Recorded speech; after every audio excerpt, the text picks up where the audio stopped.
This holiday weekend's winter storm may be over, but thousands are left to deal with the aftermath, as Southwest and other airlines had to cancel thousands of flights today, leaving passengers stranded at airports across the country, including those right here in our own backyard. Not with those trying to wrap up the holiday weekend we're expecting. News 12's Mary-Lyn Buckley, she's been at LaGuardia Airport for hours on end, speaking with travelers on lines stretching hours long, even longer than the time you've been there, Mary-Lyn.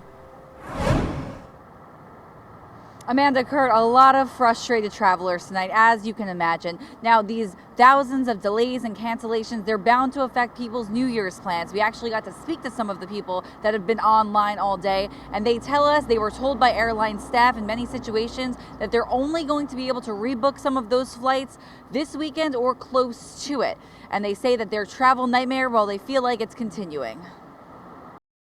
The line to reach customer service staff at LaGuardia stretched close to 3 hours long, and for some passengers, they say it's not their first or their second time waiting on this. I've been here today about 6 hours. But they delayed our flight and canceled it to Thursday, and this morning when we woke up, they canceled it again. Some camped out at the airport, but many others say they've been back and forth for 2 days now, feeling frustrated and shut out. We decided to come here today because our flight is on Thursday to see what our options are, if they would refund us. I'm just frustrated with all the delays and cancellations. We're spending a lot more on hotels since New Year's is coming up. As the lines continued growing by the hour, as did the number of flights canceled. FlightAware.com reports 87% of Tuesday's flights that have been canceled were affiliated with Southwest Airlines. That's a 13% increase in cancellations compared to yesterday's numbers.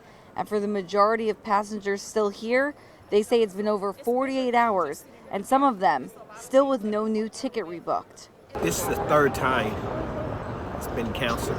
It is beyond a travel nightmare. I mean, I've seen babies just sitting here in the airport crying. I've seen people sitting in the middle of the floor just in tears. Meanwhile, the CEO of Southwest Airlines took to social media tonight, offering an apology and also an explanation on why there were so many cancellations. We reached a decision point to significantly reduce our flying to catch up.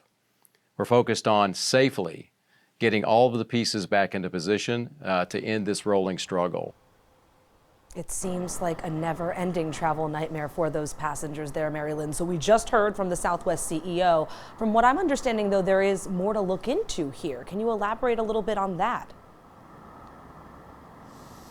Yeah, Amanda, that's right. So the U.S. Department of Transportation, they're now looking into seeing, were these cancellations preventable? Could they have been controlled? But there also were a couple of meetings today. They met with Transportation Secretary Pete Buttigieg, and they also did meet with the CEO of Southwest Airlines just to talk about ways they can prevent this from happening in the future. But as for the case right here tonight at LaGuardia Airport, there really still is no answer on when the thousands of people here tonight can rebook some of those flights. I'll send it back to you guys in the studio.